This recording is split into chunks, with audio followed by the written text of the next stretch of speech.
And I said, welcome to the show. This is One-on-One with Mitch Lafon, and yes, I've got a little bit of a psycho circus for you this week.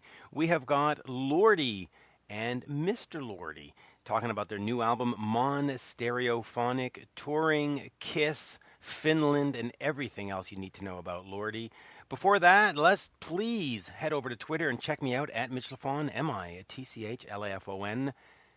And now, here is the one, the only, monsterific Mr. Lordi. I just finished a huge dish of super fucking spicy hot Indian food. So. Well, hey, that's my favorite. We should have gone for Indian together in Montreal. I would have taken you to the best one. Fucking A. We are speaking with Mr. Lordi of the band Lordi. I just saw them in Montreal, and the show was absolutely fantastic. It is what we call a spectacle. Mr. Lordi, pleasure to actually get to speak with you. Likewise. My pleasure too. Yeah, so but before we get into Monster Stereophonic, which is a tongue twister of an album. Monstereophonic? Yeah. Before we get into that, let's just sort of get caught up on the tour. How's it been going out there on the road? I mean, the Montreal show was fantastic. Much more touring to go on this cycle? I think we have still 7 or 8 shows to go. Altogether, I think it's like 25 or 26 shows, something like that. So we're in last shows pretty much. Oh, well, 1/3 really. So 2/3 down, 1/3 to go. Doing all right. Only shitty thing so far has been that we got some sort of a fucking virus or influenza or I don't know what kind of a flu virus we got into the bus, but now it's like ever since we started the tour, which was like I think 2nd of February, everybody's been sick. Some more than others, and and some that's the only shitty thing about this tour so far, because it's like there hasn't been a single day that everybody would have been okay and in their full health.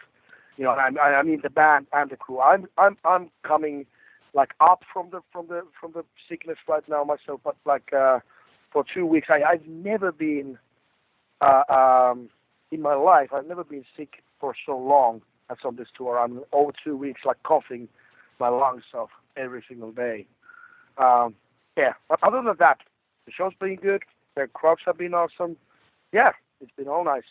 Yeah, and to let fans know, we were supposed to do this interview in person in Montreal, and I got word that the band's sick, and just before New Jersey, you almost canceled the show. So I'm glad to hear that folks are sort of pulling through it slowly but surely. Talk to me a little bit about the challenges, though, for a band from Europe to come over and play North America, because there's a lot of bands out there, like Thunder, like Pretty Maids, like Gothard, Right. and they all want to come and play here. They want to come and say hi to their fans, but it's impossible. I mean, it's just impossible. So just talk to me, because you've made it over. Talk to me about the challenges of getting here. Well, but it took another 9 years. I mean, this is first time in 9 years to be back. The problem is that, it all comes down to finances, really. Unless you're if you're a band on our level, and I mean on the level, I mean the thing that you're not filling up arenas or stadiums or shit. The shitty thing is that the fees and the offers, the guarantees that you're getting from the promoters, for example, in the States, are not enough to bring the band over to the States. That's the bottom line there. The problem is that in over these 9 years, I mean, of course, we have had offers to come over, but the offers didn't even cover the costs of our flights. This is 5 people in the band. We have to, and we have to bring some crew with us. And it's not. I mean, I'm touring. I'm doing a show. It's not cheap. It's not. It's not for free. And especially when you're coming from another continent, when you're coming over from the other side of the globe, that is the reason. I mean, it's never the band's or artist's fault if some band doesn't come to this or that country. It's always the the artist or every band always wants to play everywhere. Pretty much. That's like a thumb rule, but it's never their fault. Right, and it's funny that you mentioned that because. Def Leppard is going on tour, and I saw a couple of people say, well, they're not going to come and play Halifax. Why do they always ignore us? And it's like, but they're not ignoring you. It's that you don't have a promoter. Because this is where it starts from. It actually starts from the fans, and I'm not putting the blame on the fans.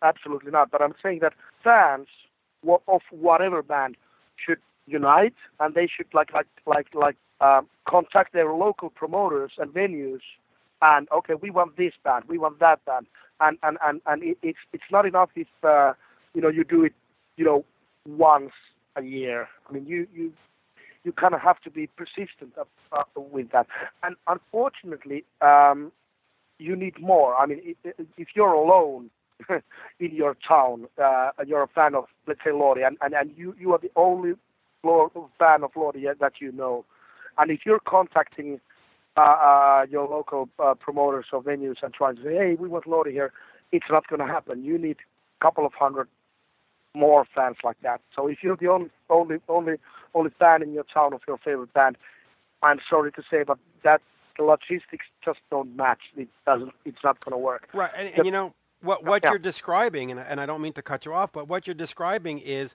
as a Kiss fan, and you understand this more than anybody, is you sort of do need that Kiss Army mentality, like that Terre Haute, Indiana kind of, if you want this to happen, you got to get together and make it happen. You can't just sit back and go, oh, Lordi doesn't like us. I mean, come on, give me a break. Yeah. Let's move on from that. Let's. But now we're here. Now we're here. And we're having a good time. Awesome, which is great. Yes. Let's talk a little bit about Kiss. I was speaking to Roman Fernandez the other day, and I was telling him that I'm going to speak to Mr. Lordi. And so, of course, Roman was Bill Aucoin's partner. And he said, please say hello to Mr. Lordi and wish him my best. So there you go. We've done it. Thank you. Talk to me a little bit about how you as a band organized your rise to fame. You do the costumes. You do the sort of larger than life show. Is that a lot of something that you've learned from sort of the Kiss ethos? I mean, Kiss was a big influence, of course, obviously for this band and for myself personally, of course. Still is, but it's a combination of things really for me. I mean, the result, which is this band. The first thing was my love for horror and monsters, and from there, before I even went to school, I was like 6, maybe. Let's say I was 6 years old. I started doing experiments with my mom's makeups, with her eyeliners and lipsticks, and started doing that makeup stuff. Then a few years later, I got into Kiss. It was the first band that I ever heard of, and I'm still on the same road. I wanted to be Gene Simmons. I still kind of. Well, who doesn't want to be Gene Simmons, right? Yeah. So it's a combination. It's a combination of things. I mean, of course, Kiss is not the only influence on me or on this band. I mean, there's many others: Twisted Sister, Alice Cooper, you name it, Wasp, King Diamond. There's lots of bands, Wasp. But Kiss is definitely the main influencer. I mean, without Kiss and without Gene Simmons, I don't know if we would be, talking on the phone right now. I'm not sure. Yeah, no, well, it's very possible.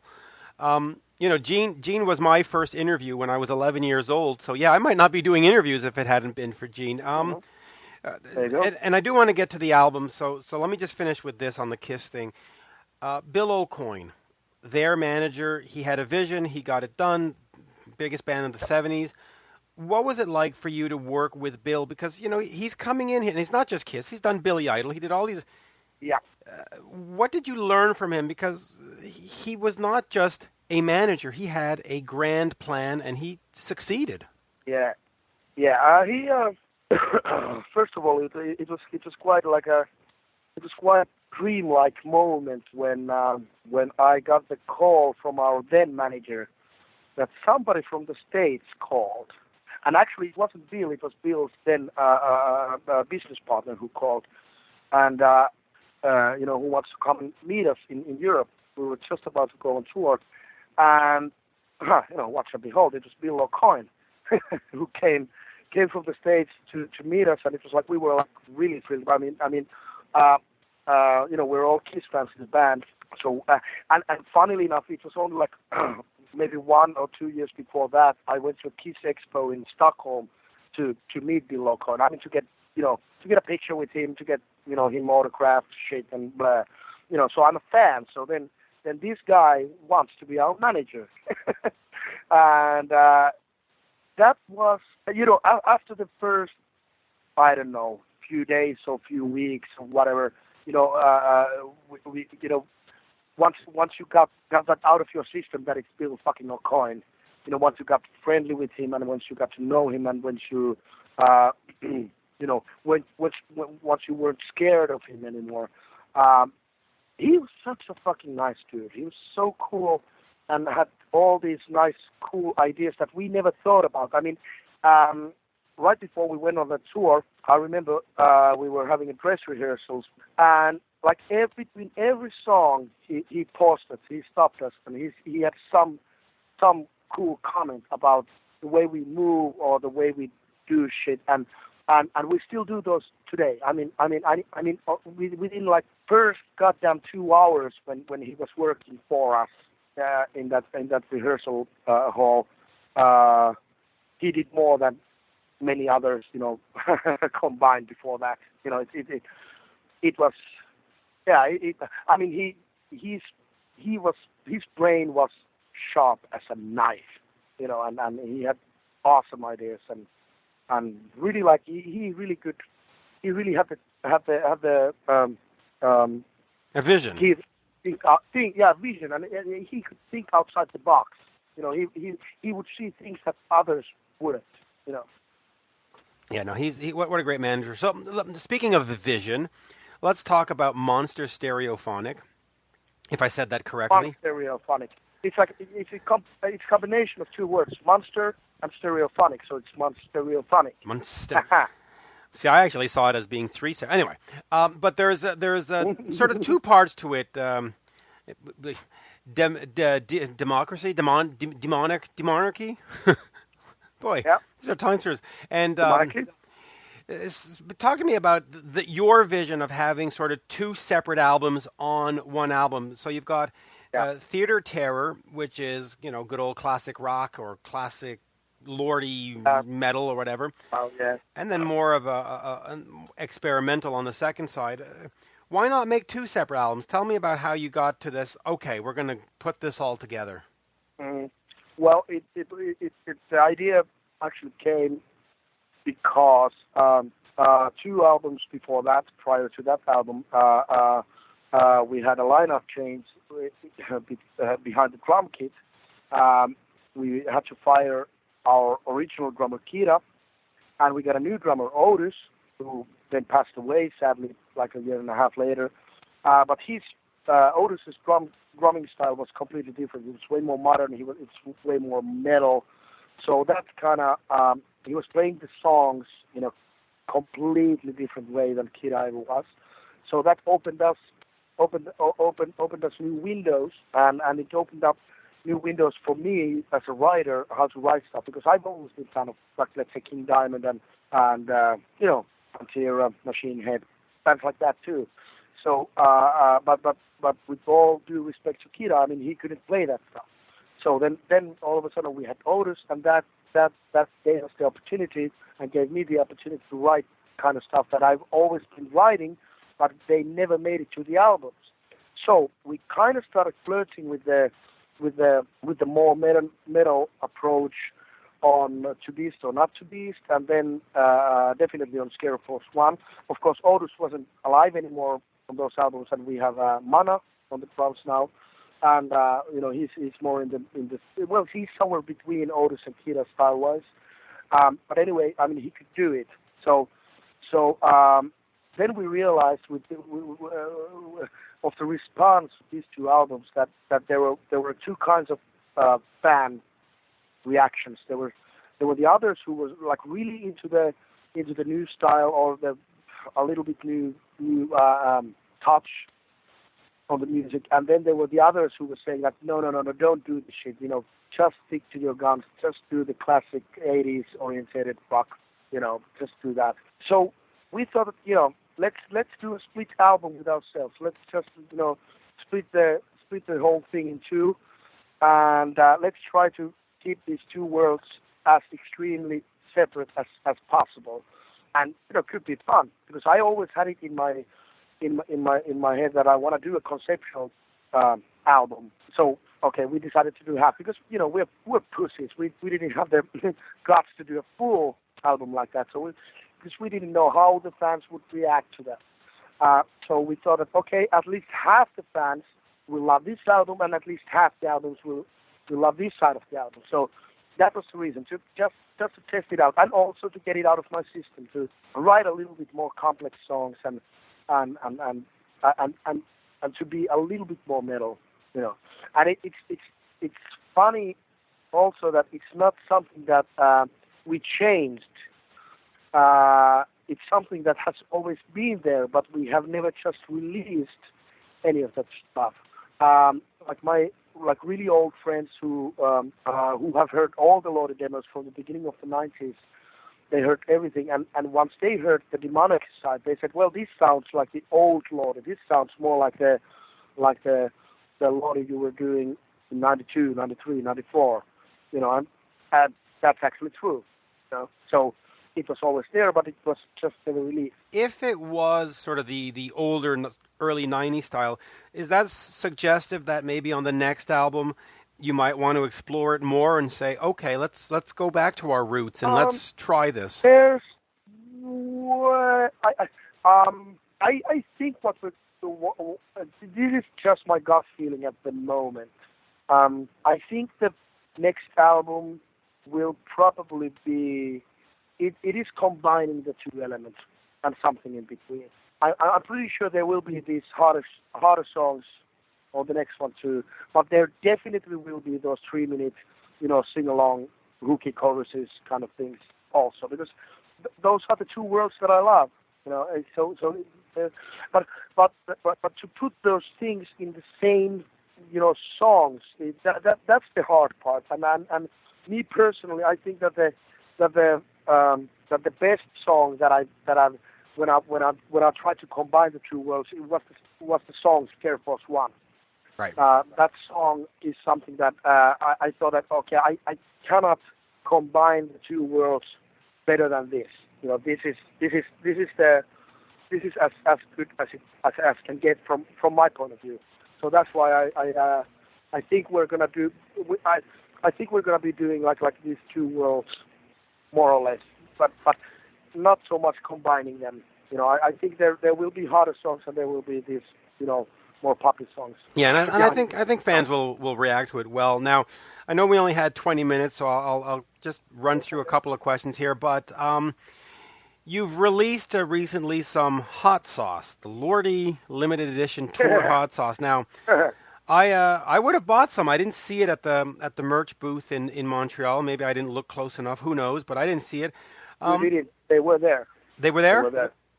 I think that was the first venue we had them in. Yeah, I missed so, it. Yeah. But okay, just talk to me about that sort of outside of the box merchandising. I mean, you go to a show and you get a T-shirt, you get a CD, and but talk to me about these hot sauces and sort of what are the plans for it.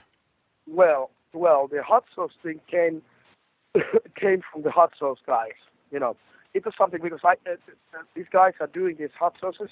Well, actually, this one guy really, Dylan, who's doing that, and he happens to live in Finland. He's Canadian, but he lives in Finland. So he's been doing these hot sauces for me and for our band, for all his friends for quite a long time. And they're awesome because they are not like your typical hot sauces. They have this twist in them. For example, he mixes up maple syrup and pineapple and pear and shit like that with habaneros, and it's really cool. I mean, it's really tasty. So then he said that, hey, how about if we try it out? How about if we do some Lordi hot sauce? And I said, absolutely, we should do that. So right now, what they did is it's like a test run. But so far we're gonna be selling out the test batch of this. Yeah, I don't think there will be any left. After the tour is over. Which is disappointing. And then I'll just finish with this then. But he will make more, I'm sure. Yeah, I hope so, because it also comes in these cool skull bottles, and I'd love to get a hold of that. Now, right. Which is a funny story. When he ordered those, he got them from China or something, and he ordered I don't know how many hundreds of those bottles he ordered, and then like most of them were broken when the shipment came from China. They were like it was just like I don't know how. I don't know what the percentage, but I think like at least half of them were like broken. That's awful. Now just quickly, you mentioned Kita before, and of course he went and did Stalla and So. Is there a point in your career where you might want to step out of the Mr. Lordi role and just be who you are and be without the How could I? Mr. Lordi is who I am. I mean Lordi is even my nickname. It's my nickname, and it's like Lordi is me. I mean, it's kind of funny because it's like how could I go and pursue a solo career if to put it that way, because right. It's kind of is that already. It is.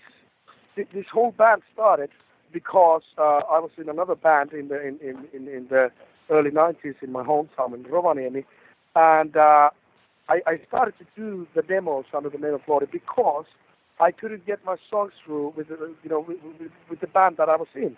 The guys didn't want to play my songs anymore, and that's why I started to do the demos under the name of Lordi, which is my nickname, to get the songs out of my system. So it is me. I mean, if I would do just like a fucking playing with the idea for a moment. I mean, if I would decide, okay, I'm gonna do a solo record, the music would be exactly the same. Right. Exactly. It would sound exactly like it does. I would definitely wear a mask and a costume, absolutely, because that's what I love, And who would I ask to play on the album? I would probably ask my friends in the band. So it would that nothing would be different, And a simple mathematics already. I mean, I write 99% of the stuff anyway, so it's like, it would. It would be pointless. I mean, other than the fact that maybe if you went out without the costume but that's part of the whole. That's not going to happen. Right. Yeah, that's not going to happen. That is something that I will not ever do. It's something that I wouldn't be comfortable. I work so hard to keep my civil life, separate, and you can't believe how big of a relief it is, because I can go anywhere to buy groceries, or I can go to a pawn shop. I can go anywhere, and nobody fucking has a clue who the hell I am. Not that anybody really cares, but a good example, because I'm good friends with Udo Dickschneider, and if I'm sitting with him in a bar or lobby, in a lobby bar of some hotel somewhere at a festival or something, I mean, nobody comes up to me. Udo, he gets not a single second of peace, because everybody knows him. Oh my God, it's Udo. Hey, can I have a photo with you? Can I have an autograph? That shit, and I would not want that, because I can choose when people recognize me and when they don't. Well, okay, I think, of course, now the hint is whenever Udo is at a festival sitting with a big guy, we'll just assume it's you from now on. and just get a picture. Well, And yeah, well, I gotta tell you that every time Udo is sitting in a bar at a festival, he's not sitting with me. right. And then okay, well, I'll throw. He I'll has just other friends, too. yeah, no, yeah. In fact, I was wearing an Udo hat when I came to see Lordi on last weekend. But I'll finish with this. You guys, the band, sort of the original members of the band, you met on a wonderful Kiss cruise organized by Kiss Army Finland.